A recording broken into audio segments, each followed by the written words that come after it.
बालाजी नगर के निवासियों को कम क्षमता वाले एक ट्रांसफार्मर के ओवरलोड होने के कारण 3 दिनों से बिजली कटौती का सामना करना पड़ रहा है। दैनिक जीवन प्रभावित हो रहा है और बार बार शिकायत करने के बावजूद कोई स्थायी समाधान नहीं निकाला गया।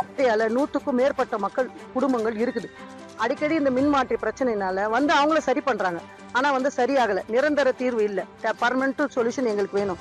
இதனால எங்களுக்கு நாங்க அடிப்படை வசதிகள் என்னன்னா, நாங்க மெட்ரோ வெட்ரோ எங்க கிட்ட கிடையாது.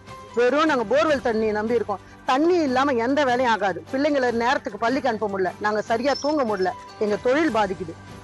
தண்ணி இல்லாம என்ன வேலை செய்ய முடியும்? குழந்தைங்க ஹோம்ஒர்க் பண்ண முடியல, அவங்க படிக்க முடியல. எக்ஸாம் டைம்லயும் இந்த மாதிரி தான் ஆகுது. சாதாரண டைம் ஆகல, எக்ஸாம் டைம்லயும் இப்படிதான் இருக்குது. அப்புறம் இடி மின்னல் மழை வந்தா மறுநாள் ஃபுல்லு எங்க ஏரியாவில் கரண்ட் இருக்காது. அடிக்கடி ட்ரிப்பர் ஆகுதுனால அவங்க சரி பண்றாங்க. ஆனா ஃபுல் பர்மனன்ட் சொல்யூஷன் இல்லை. வேற டிரான்ஸ்ஃபார்மர் எங்களுக்கு கண்டிப்பா மாத்தி தரணும்.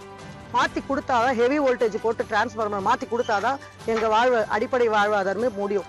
இதனால கரெக்ட் டைமுக்கு எங்களால வேலைக்கும் போக முடியாது, கரெக்ட் டைம் ஸ்கூலுக்கும் போக முடியாது. அப்ப நாங்க என்ன பண்ணலாம்? இந்த குடும்பம், இத்தனை குடும்பம் எப்படி